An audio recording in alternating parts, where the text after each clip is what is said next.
Yo, this is Ervin EP Pope, man. Shout out to Homegrown Radio, man. Chuck Dizzle Hed. What's good?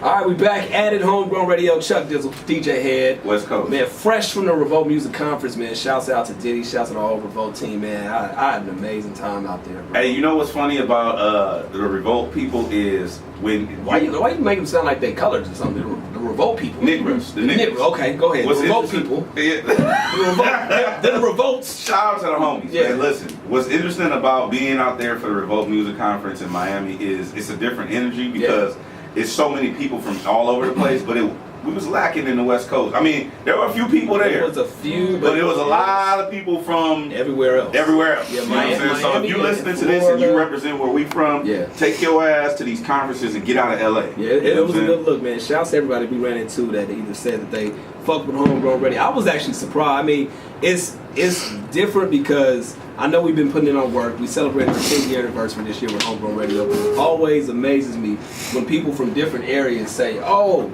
Chuck, oh Hed, oh we fuck with Homegrown." Like that's just some dope shit. So shouts to everybody that came up to us, that said what's up, that we linked with, that we're gonna make future relationships with over at Revolt. And shout out to everybody that gave Chuck. Listen, if you was at the Revolt Music Conference in Miami with us, and you gave Chuck Dizzle a CD, that shit is at the hotel. What you mean? In the maid's quarters or in the trash. That was only one person that gave me. I'm just telling you the truth right now. One person that gave me a CD, and I told him, I said, look, hey, we keeping the USB drive. You're gonna have to just shoot that to the email, bro. I mean, you know what I mean? Like that's just the new way of doing it. So shout out to all of y'all who paid for y'all digipacks, and pressed up y'all CDs, and Chuck Dizzle left y'all shit in the hotel room.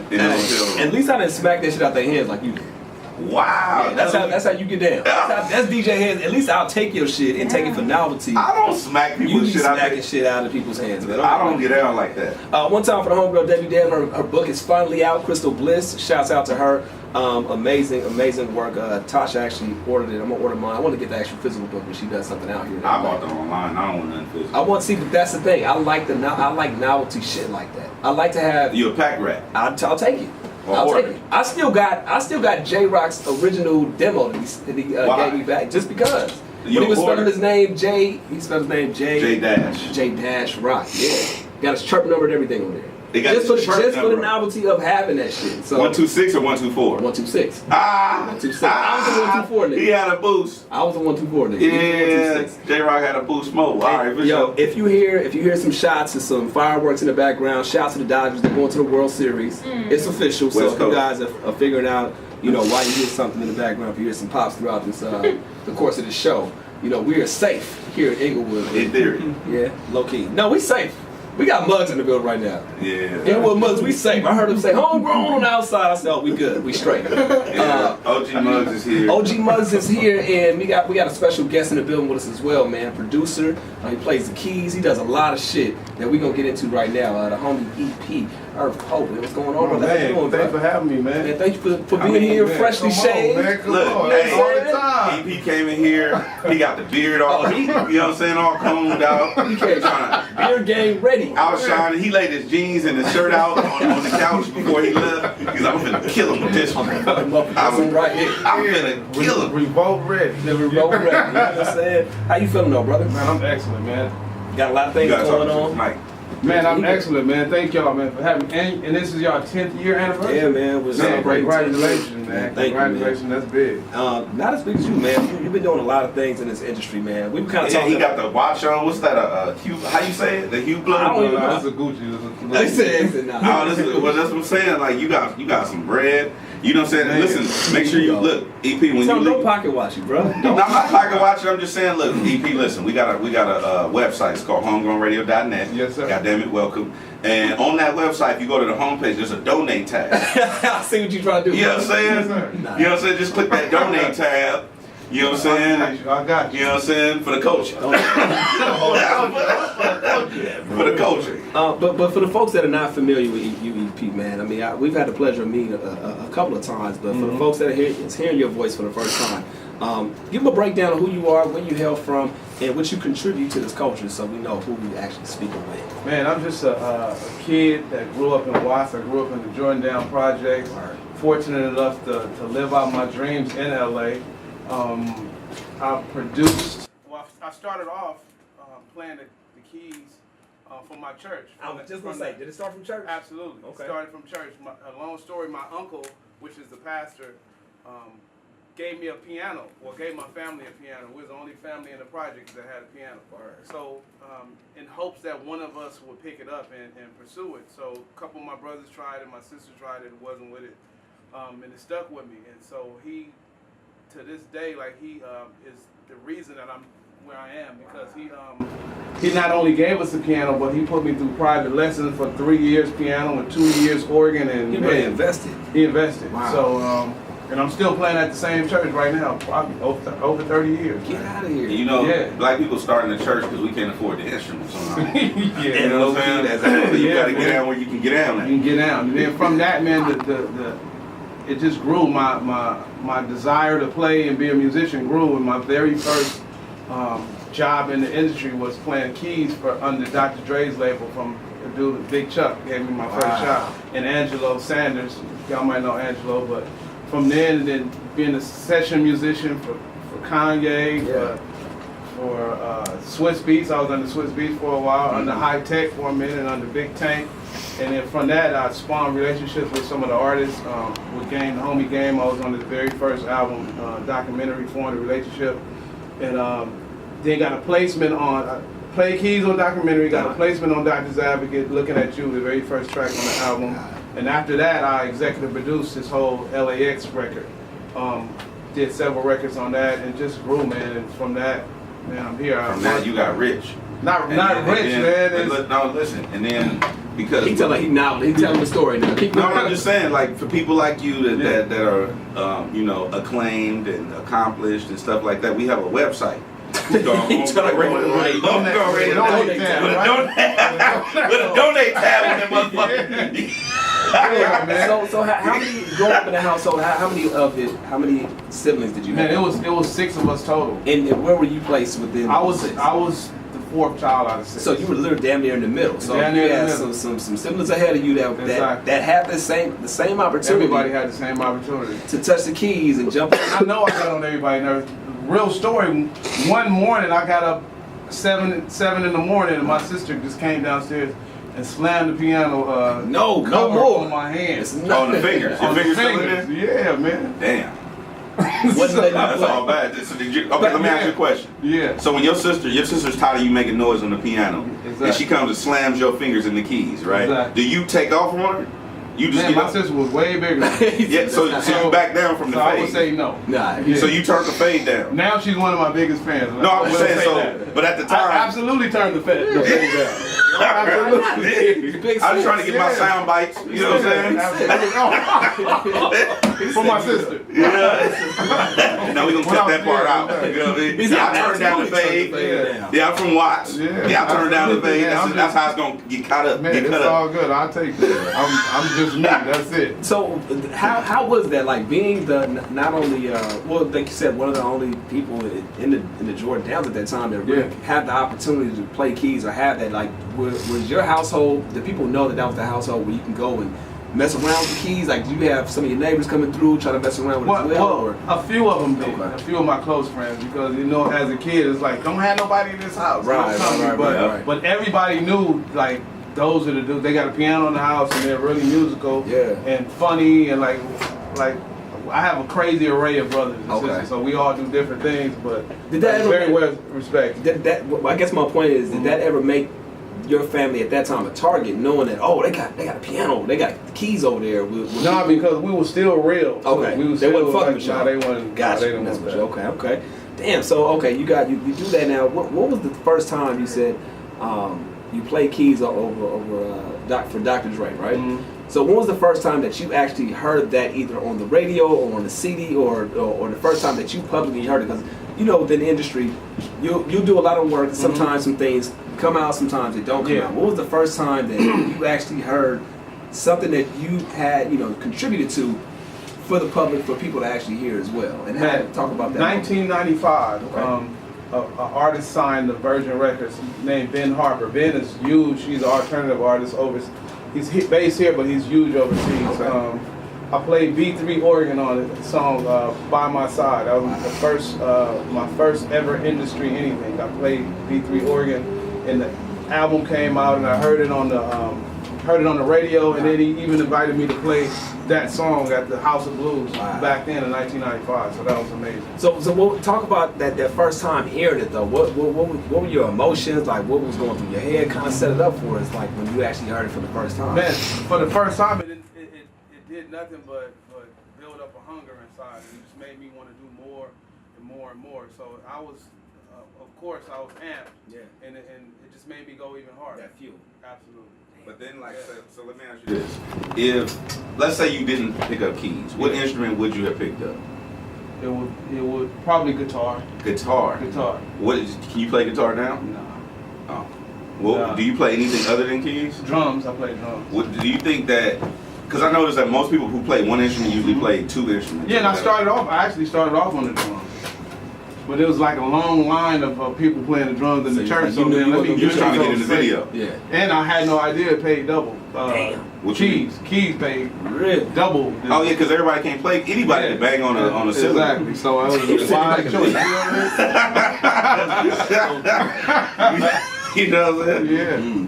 No, I mean, I guess that's definitely an interesting thing to hear because not too many people understand that, like in the sense of okay, I can do this and I can make it work out, but still have that desire to keep it going. Like a lot of times people are like, oh man, I'm on. Yeah. I got that hit or I got that song on there. I'm on there. Like, can you talk about mentally where were you at and why did you have the desire to keep on going at that point versus just saying okay, getting complacent and that I'm making it moment or I've already made it. You know what I mean? Man, I guess it's my beginnings. You know, I grew up like I said in the Jordan Down Projects. We had literally we were surviving. It was a single mother, 6 kids in the house. Damn.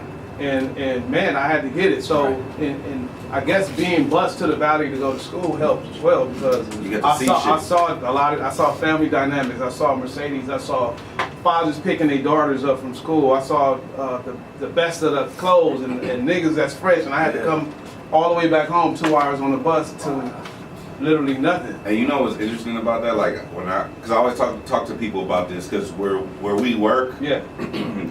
Typically, a lot of people I work with is not necessarily where I'm from. Yeah. So, like, I'm always explaining different life situations to them and shit like that. And they, I said like dynamic. Yeah, like, you know what I mean? Whether it be a cold shower or, the lights being off or, like you said, 6 kids in 1 2-bedroom, whatever, right? Bunk beds. Yeah, all that. I know somebody who's never seen, don't know what a bunk bed is. Like, just shit like that. Yeah, so it's like, I always tell them that the key is exposure. So I think that, do you think that changed your life? Absolutely changed my life. And it gave me a better appreciation for music all around. And I think that contributed to my success too because I like Aerosmith.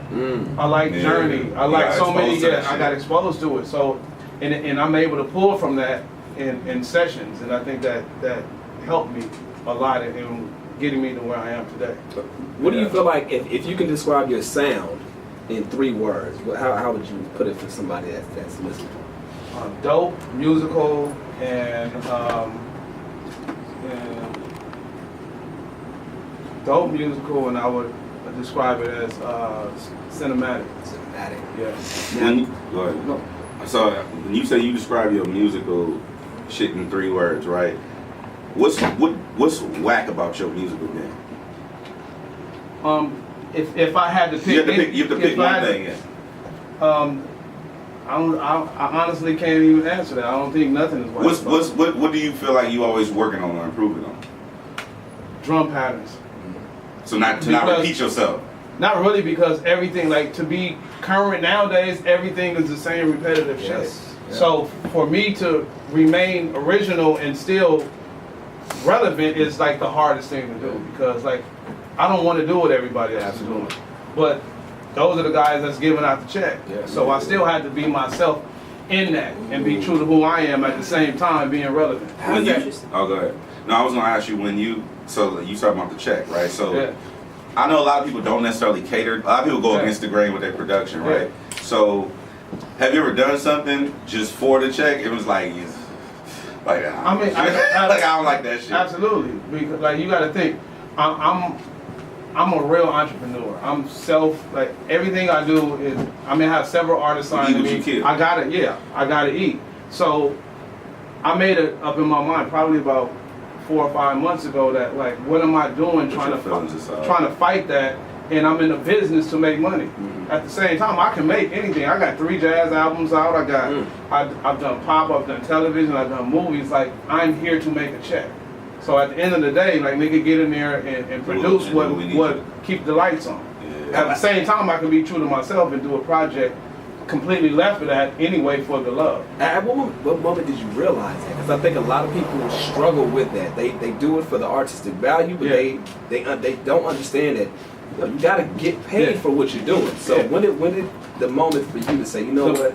All right, I can still be me, but at the same time, I gotta get this. The moment I can honestly say would probably be about 4 to 5 months ago. I just signed Maze right here, and he's from the East Coast, and his music is just so dope. But it's a new culture and it's a wave, and you can't fight it. So I had to go back in the lab, and before he got here, I spent like a month learning new techniques and taking everything out of it, stripping it down and leaving a few elements and then making something palatable for him but also palatable for me at the same time that I appreciate and that he appreciates. So do you think that only comes with literally a lifetime within the industry, or can somebody adapt to that like early, like new producers now, new people that are getting into the industry now, do you think they can adapt and learn how to do new styles within 2, 3, 4, 5 years? Or is that something that only comes with a lifetime pretty much of being in the industry and kind of knowing what's up? I think it's a lot easier for them now because like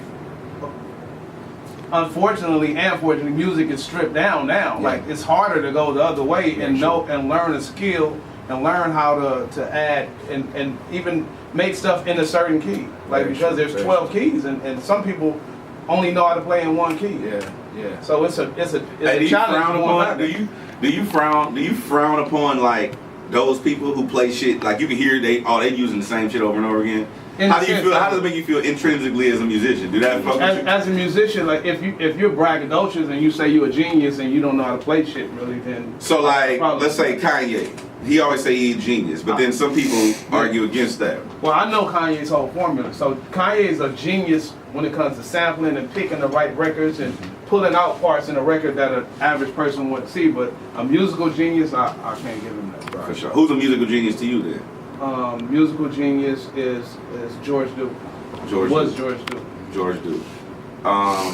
George Duke can play. George Duke did funk. He did jazz. He did all kind of genres of music. So you said you have to do everything in order to be. To be a genius. Straight absolutely. You gotta know everything. You gotta be a musician. So, but I'm saying that's not necessarily by true because like.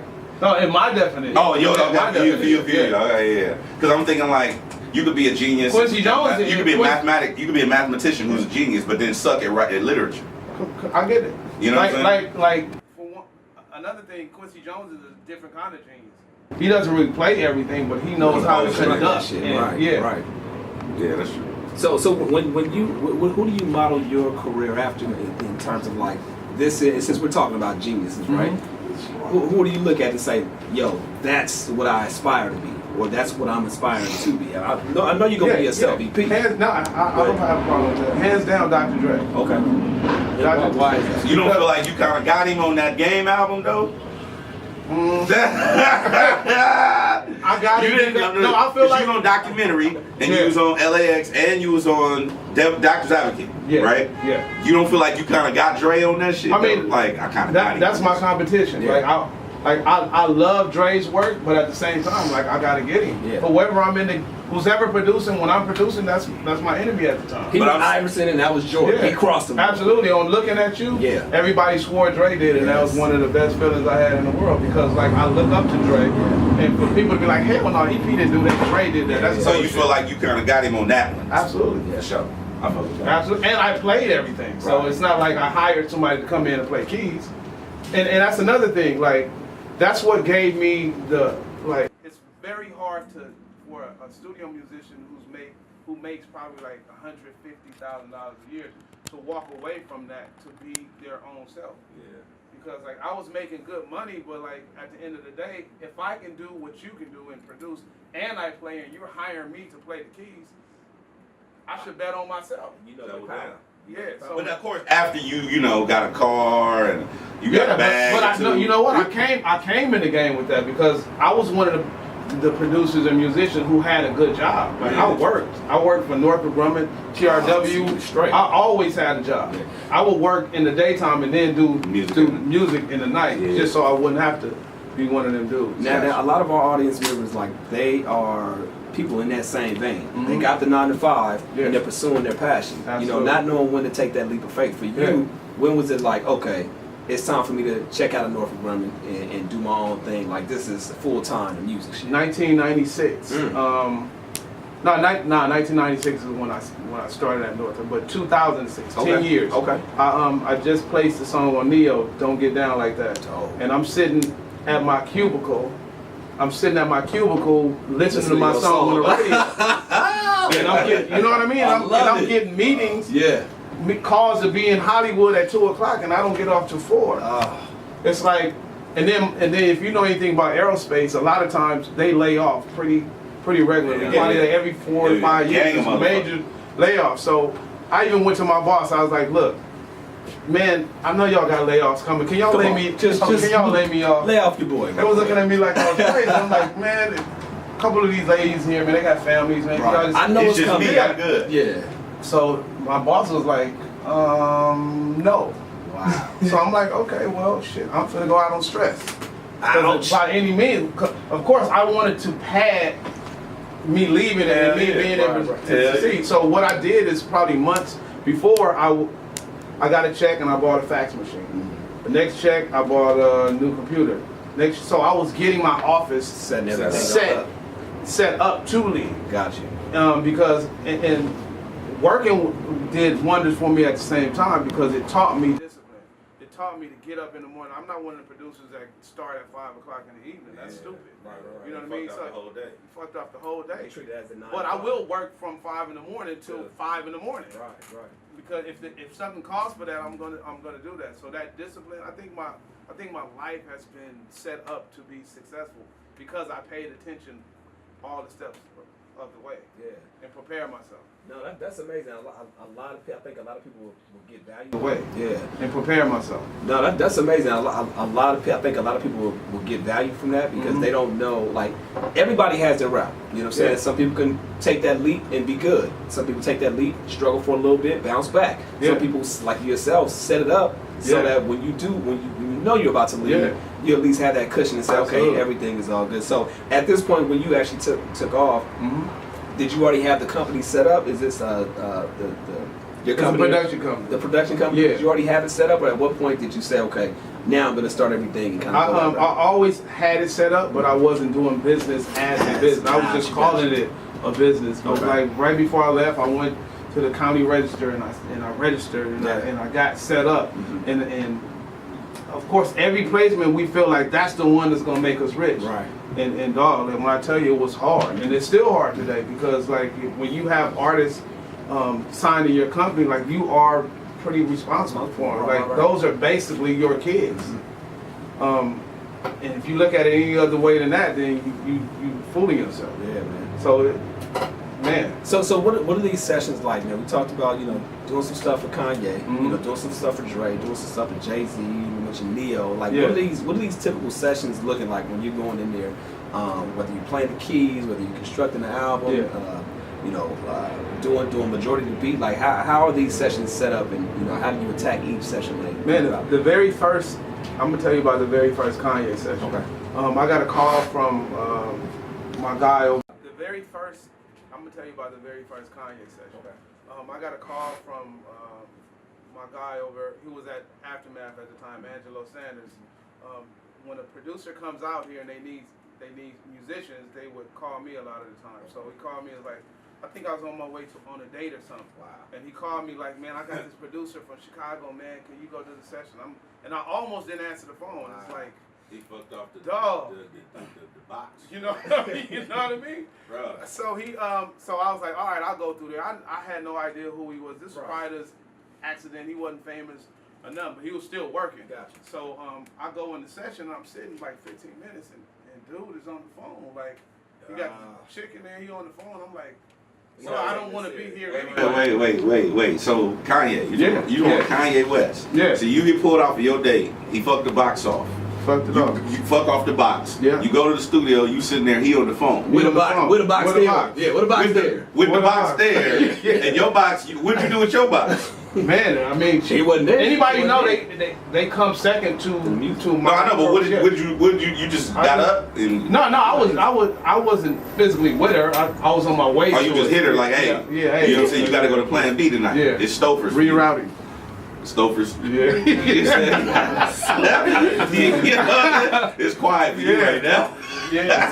So you walk in there. He's in there, not taking this. Well, I'm not gonna say not taking it serious, but he's on the phone. He's on the got phone. The box there. What I did next is I just got up and I went upstairs to the lounge and started playing pool.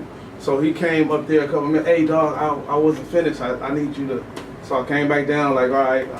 He told me to play a bass line on the joint. He got back on the phone.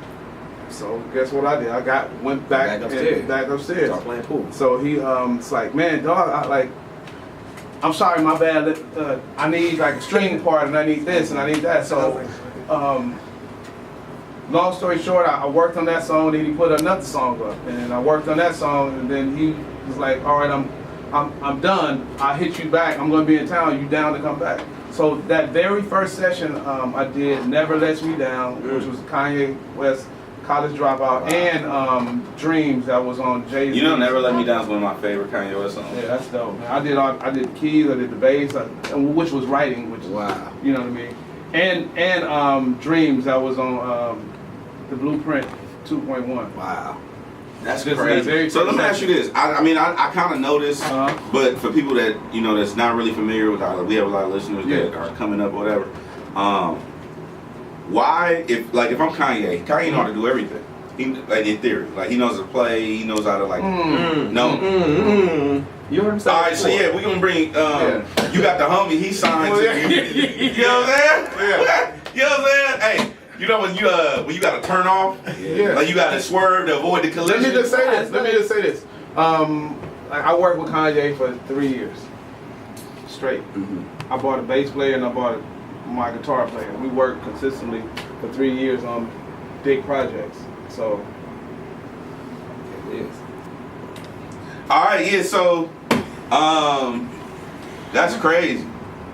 That's a good. That's what I'm telling you. Zach. We the transition. No. That's crazy. I was genius. I know when I tell you I know the formula. Right. I know the formula. So you basically come in you fly into a city. You call niggas who really know how to do some shit.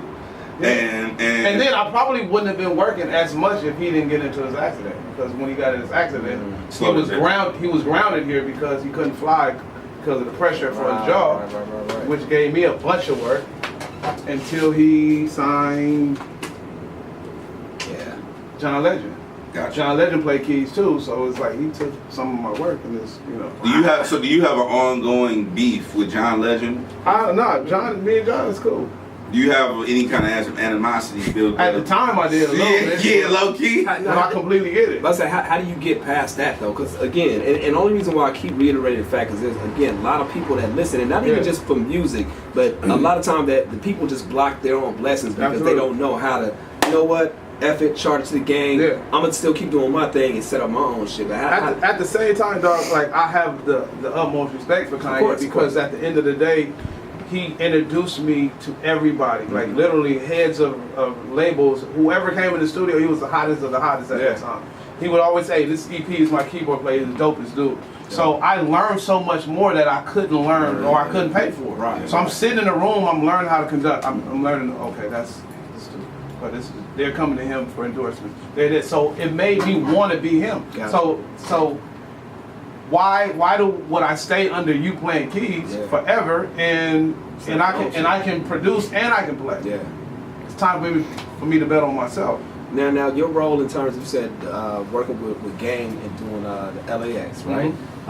So talk about your role as an executive producer, in terms of that. Obviously you do the keys, production, but now what your role as an executive producer, how does that As work? an executive producer I use Game's LAX for example. I was in the studio with Game probably about 300 consecutive days. Wow. For LAX. The album just kept changing. Game records.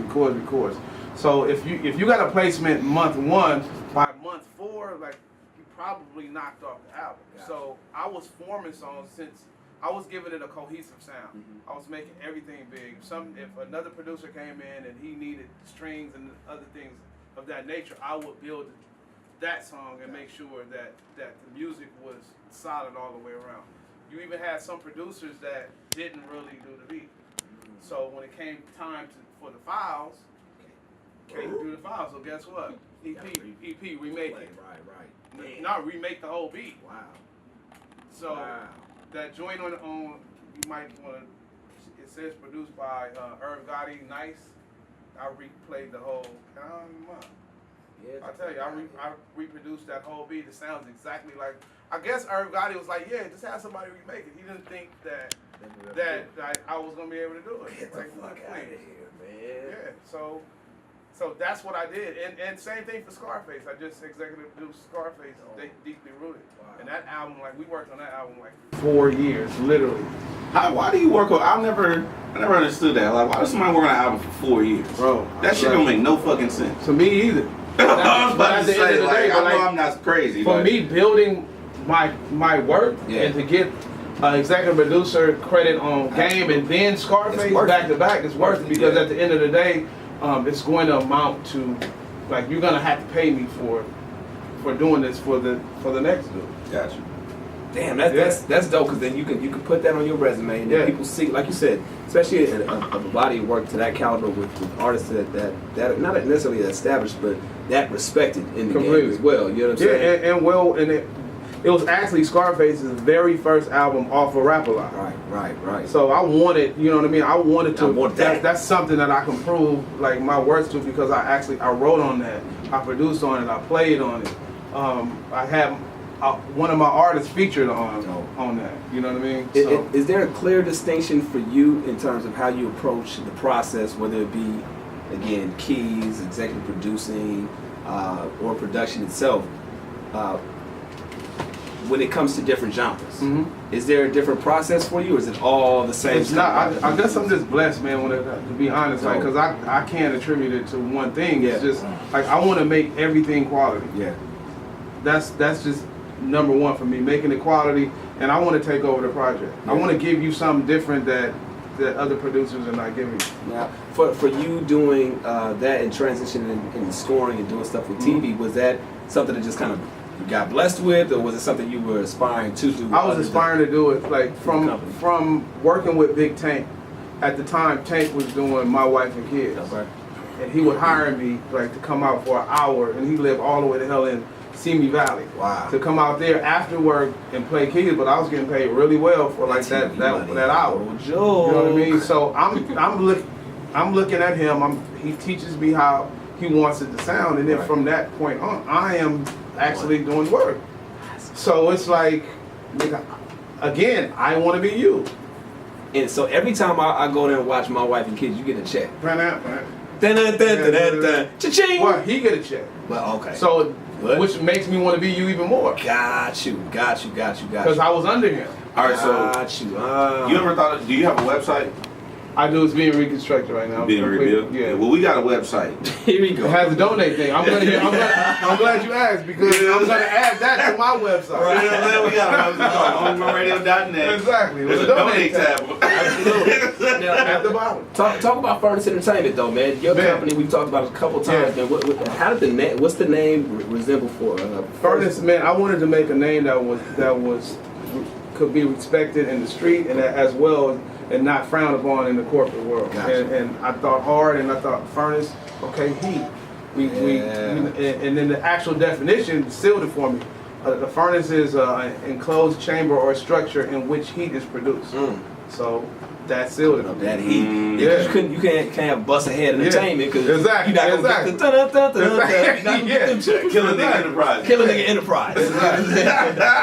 So who signed under the Furnace? Man, the Furnace. I got, like I said, Maze is here with me Shouts out today. to Maze. Shouts out to Maze. You gotta find his birth certificate. Yeah, you gotta find it. So if you downtown LA, and see, you know, a young black dude with, you know, your license there too, all that, okay. All that. You see a little frohawk, skinny black dude, The swagger key swaggy vibe. vibe. That's the homie man. That's the homie Maze. Talented dude too, by the way. Sitting right back. Yeah, sit right back. I got Lelia. She's out of Compton. She's an alternative artist. Really, really dope. GI from the Nickerson Gardens project. Yeah. GI is dope.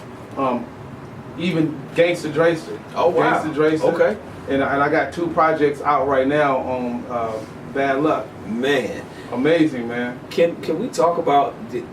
Well, obviously we know the connection from Watts, but talk about your interaction. What's it like being in the studio with Luck and getting him to, you know, construct the stuff? How do you guys?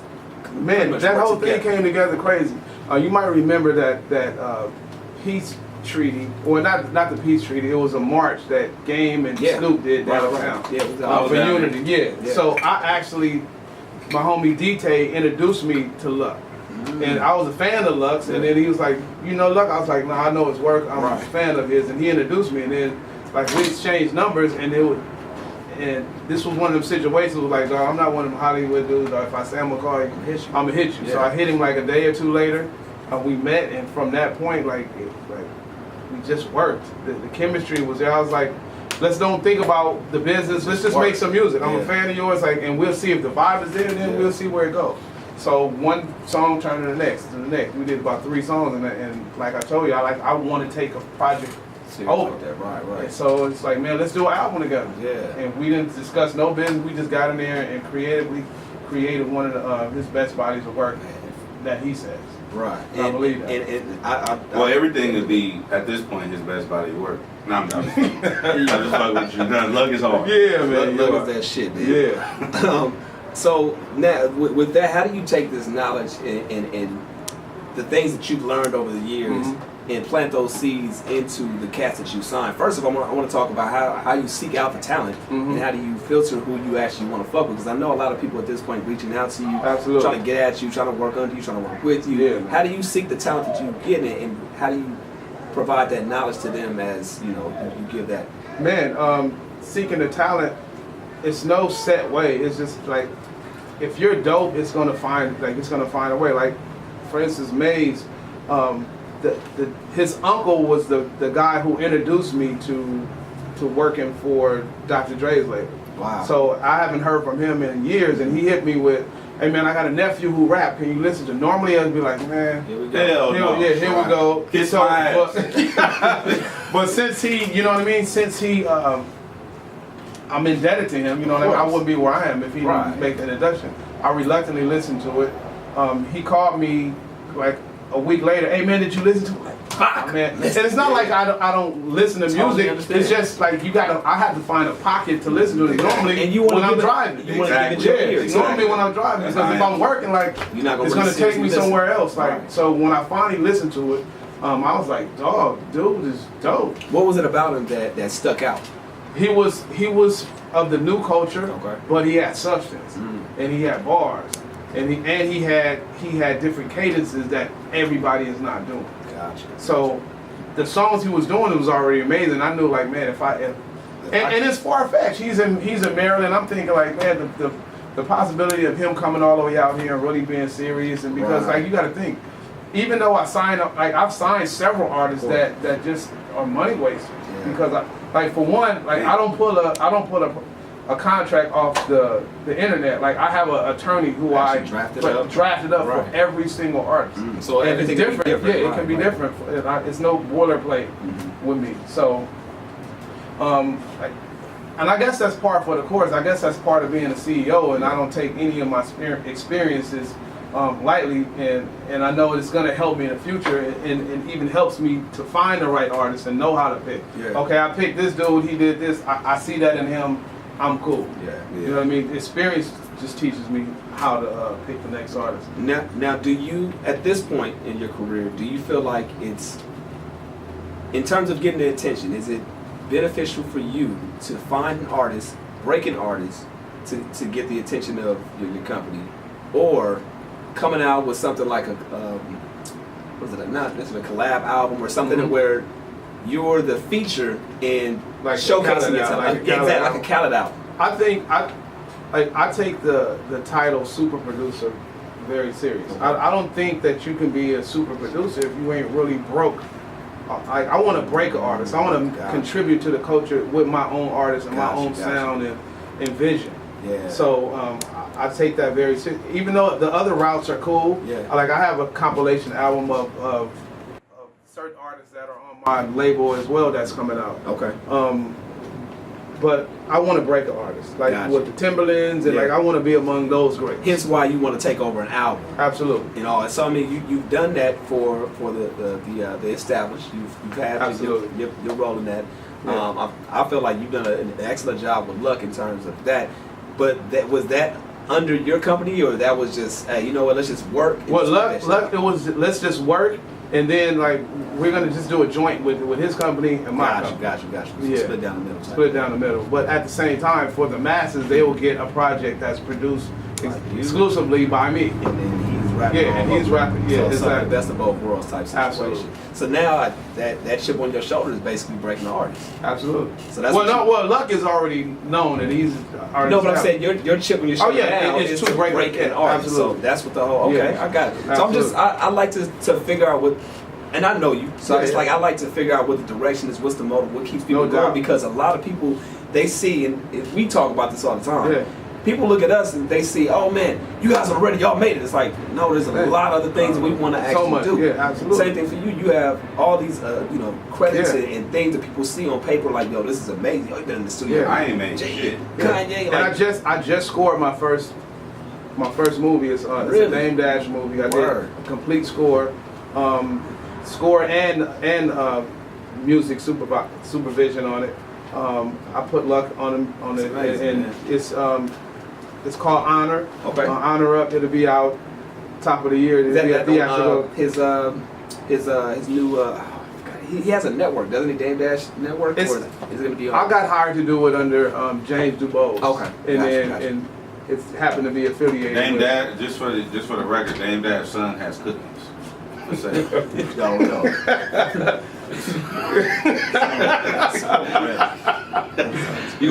Is it gonna be on the Homegrown Radio side of the tab too? Yeah, you know what I'm saying? You go to homegrownradio.net and there's a donate tab over there. At the bottom. The donate tab will take you straight to Dame Dash Son's cookies. At the bottom. Yo, what's been the most extreme studio session that you've been a part of? Whether it's been a hit that you didn't think that was gonna be a hit, something that never came out, or just an experience that you just like, what the fuck? Like, out of all these things, I would say it would be Kanye West session, the end of the album. I think it was a deadline to turn the album in, and he was trying to put together the closing song, which was Mr. Rockefeller, and where he talked over the whole Last thing. Call, Last Call. Yeah, which I actually had to very quickly add all the instruments and all that. Put all that. Wait, you got the instrumental to that? Wait.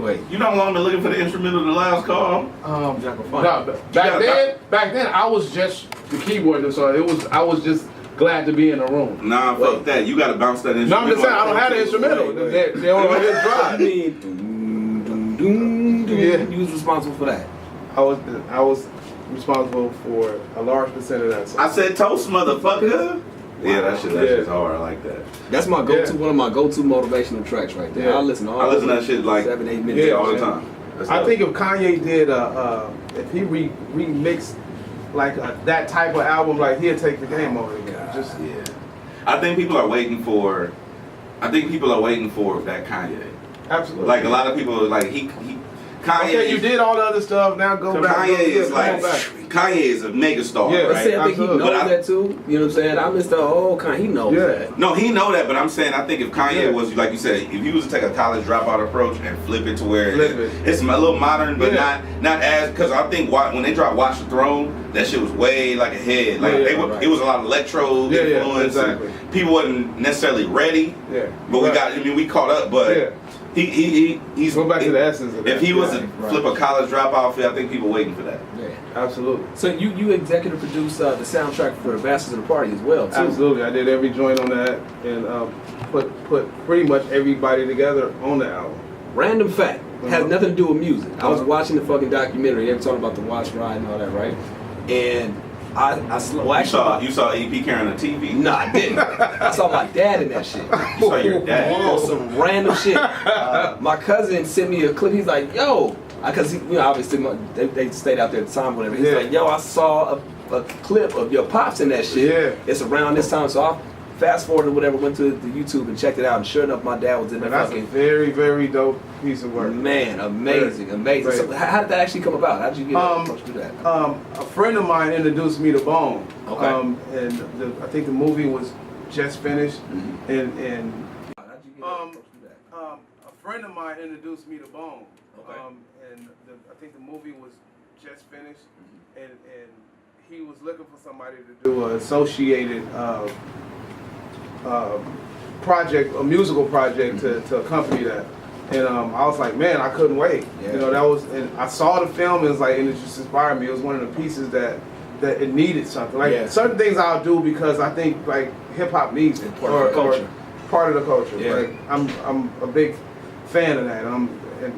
So some things I want to do, and I'm just gonna do them. What if they say we want you to do this, but you can't see the film? Is that something that's just unprecedented? That doesn't happen. You have to see the film first, like when you're a part of something like that. I would really, really like to see the film, but if they had some kind of artistic thing that they wanted to do, where I made something to where I wasn't associated with the film, I would do it. But like, it would help me a lot if I saw the film and I knew how to paint the picture that they're trying to convey. I didn't know if that's something that you would have to negotiate with. Like, yes, I would do this, but in order for me to be a part of this, I have to see it. Or if it's something where they just like, nah, you can't see it. Yeah, like I've never been approached with that, but like I still would do it, but like I think it would help me tremendously if I saw it. Gotcha.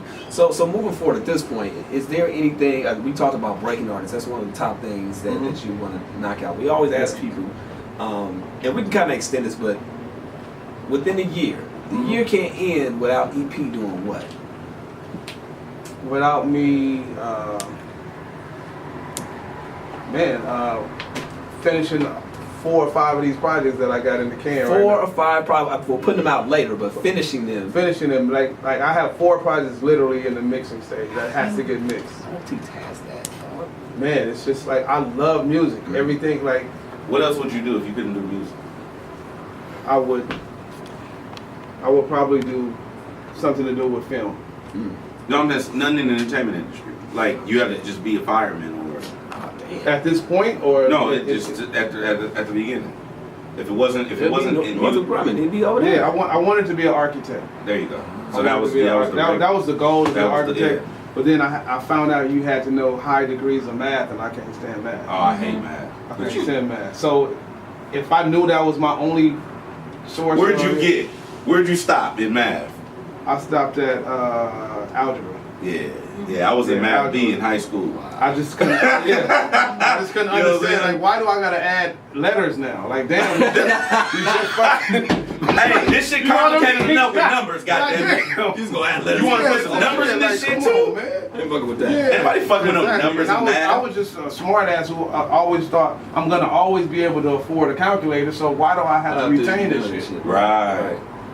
No, I agree with that. I mean, you know how to add, subtract, multiply, divide, all that shit. Get through life. So look, www.homegrownradio.net. Donate tab. There's a donate tab on there. Yo. And you can go add some shit to that. Yeah, man. You done work with Snoop also, right? Yeah. Okay.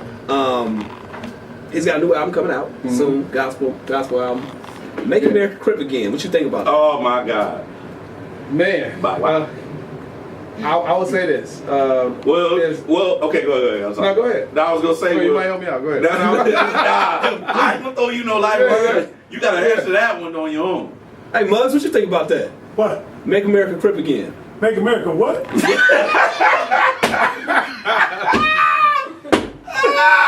new album.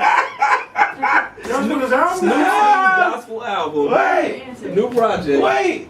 No, the album's not called Baby. EP, wait. Again. No. Okay. Yeah. It ain't the Bible of love. Snoop got a new project. Well, you know what? Snoop got a new project. It's called Make America Crip Again. I know he has a gospel. I could have sworn the gospel. No, the gospel album was called the Bible of Love. All right. Yeah. Okay, so check this. no, he just dropped a song today. Or not, Maybe he has 2 albums. I don't see. Yeah, I saw a song. I listened to it briefly. I stopped. So wait, the project is out already? No, there's a song that's out right now Yeah. called "Make America Crip Again." Yeah, it's probably Is that not, a it's song? probably No. not associated with the Bible of love. I don't think so. Okay. It's not. I'm not versed on it. We're getting there. Everybody is disheveled in the Shout out to room. Snoop. Right? Shout out to Snoop. What work did you do with Snoop? I did on Doghouse All Star. Okay. 2001. I did what's the name of that song? The Strong Will Eat the Weak. Wow. With him, RBX, and I think the dude E White. Make America what? Yeah, man. America. I've been working for a long time. All right, look. Hold on, I got a question too. Go ahead. So how what? Yeah. Okay. So real quick. How have you been able to stay? Okay, give us some advice to up and coming. You got different people signing your label. Whatever. Give some advice to up and coming people in the industry to stay scandal free throughout their career. There's a lot of scandal. Yeah. You know what I'm saying? So I need some advice to our listeners, to your people, on how you have been able to stay scandal free. Man, I know who I am. I'm not gonna let nobody make me do something I want to do. I was raised right. All I want to do is good business and treat people right. And I'm focused 100% on my music and my career and my family. And fortunately, I'm able to escape a lot of the things other people. Because right now, let me ask you this then, to touch on that. Do you feel like it's okay that nowadays people could just be accused of shit and to the public they're guilty? You know what I'm saying? But they haven't been necessarily prosecuted. Or that's been since the beginning. Jesus was done that way. So I mean, it's just try to avoid those situations the best you can, or being in them places, and that will help. But like people are doing anything to get a check, so they're gonna accuse you. Just putting try on to stay out the way. dresses, That's crazy. sucking on guns, all of that, bro. Hey man, you know what? Here's the thing about that. And I don't want to spend too much time on that because I feel like bringing attention to that bullshit is only gonna give it more light. But I feel like that's one of those things. Yeah, we didn't hear you just said. You got to repeat all that. You know what I'm saying? Yeah. Shout out to the Mongols.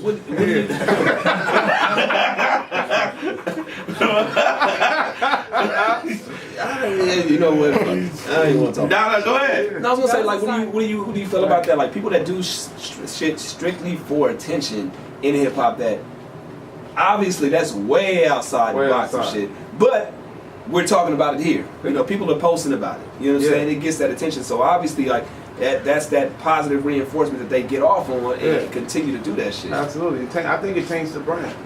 And like you said, I don't even like to give it no energy. I saw it and it was like, okay, let me scroll past this and just and focus on this dude right here and make sure that he's doing what he needs to do. So is there a project coming with absolutely. Okay. Within the next 2 weeks, we're dropping his debut mixtape called Nowhere.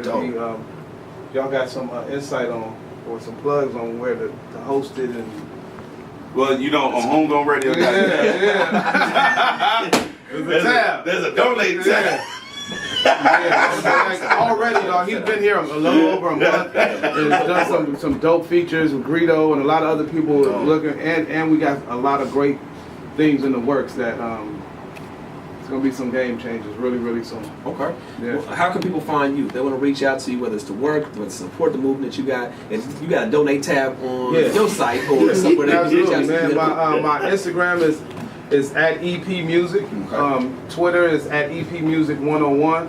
If you want to donate something, you can send it directly to my email, which is epopebusiness@gmail.com. Let them know. Let me ask you a question real quick. He said, "Do you still?" Because I forgot what I was listening to.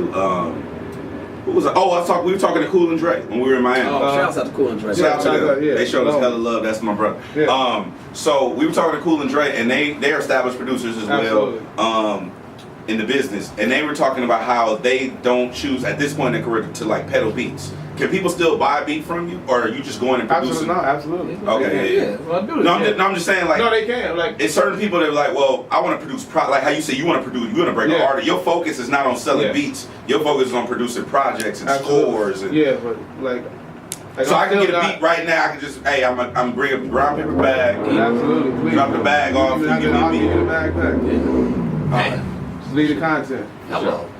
Now, hold on, real quick. Do you care what people do on your beats? Absolutely care. That's a good question. Because if I buy the beat, Normally, if you buy the beat, I'm gonna work with you and produce you. but if I just want the beat, say I just whatever you want for the beat, and I just buy it, and I shoot a video, and I'm in a dress, and I'm sucking on guns, and I'm saying some crazy. In that case, I'm gonna be generous, and you don't necessarily have to put my name on it. Produced by you. Produced by you. No, I want you. I want They it. giving you the credit. You don't get the parenthesis next to Man, it. it just depends on what it is. If it's way out, I can't do it. But how Yeah, but how? If I bought it already, what's the? I've never just sold a beat and just let them You put want to hear the lyrics. work? Yeah, Okay. exactly. Gotcha. Wow. So you still want you kind of Yeah, that makes at sense. this point I'm building like Yeah. like I say, Makes sense. like I tell him, my brand is everything. Have you ever heard one of your tracks where, well, I mean, you've kind of mentioned it before, but where you like, yo, that's me, and I get the fucking credit for that shit. Yeah, all the time. cease and desist. That's why you got lawyers. Yes, absolutely got it. Absolutely got him. Absolutely Yeah, got they it. can try that stunner man shit if they want to. Yeah, probably a year ago, I was just driving on the freeway and I just heard it wasn't a song, but it was a music bed on a commercial. Like, wait a minute, Wow. what the hell? So in most cases, like if you But- never yeah. hear that, like how would I just never heard the commercial again. I was trying to just record it and find it, and it just hit my attorney. Yeah, but and do be you like, remember figure this out. everything you I produced? promise, like, I almost remember the name. I got thousands of songs. That's some bullshit. You know that's petty of you to do that. Not at all. That- no, that's it. Now you petty. Let me tell you. When a music supervisor calls you, say, "Look, man, I need this for this." I know in my brain, okay, damn, this was West Coast. I was doing this in 2007. This and this. Now I need something beautiful. Damn, I was on that in about 2011, and I kind of when I see the name, I can almost remember Recall what the the beat beat. was. Yeah. Damn. I gotta see it though. When I see the name, I can. So you kind of like, okay, I can see that. I guess because you really care. Yeah. So like, and I name everyone. I just name it whatever I'm thinking at the moment. Like I don't You don't have overthink it. A105. Yeah. I just name it I something. care. I'm right with you. If Yeah. I hear some shit I know I did, it's Yeah. like, oh wait, hold on, somebody Yeah. got the check. We got a problem. We got a problem with that. have you ever had to like go bad on somebody for you? Yeah. Yes. On next Yeah, episode, I would say yes. Homegrown Radio. So Yes, sir. last question. Because you've been through. That's just why I was asking. Mm-hmm. Because you've been through this, how do you feel about like? I'm just gonna say, just for the sake of example, Yeah. the Cash Money shit, where people don't necessarily get. They people complain. I don't get paid for this. I think it's kind of on you because you need to know your business, and if you don't know your business, you enter into something before you get your business straight. Then it's on you. I don't. No, so how do you feel about other producers not being paid for their work? That's what I'm saying. If they handle their business right, they should be paid for their. Now, if you did the business and they still won't pay you, then that's some sucker shit. All right. Now, for the record, we don't know. I'm not gonna put it out there. I don't know if that's. I thought the name of his album was Make America Great Again. I guess that's a project, and like you said, the gospel album is something separate.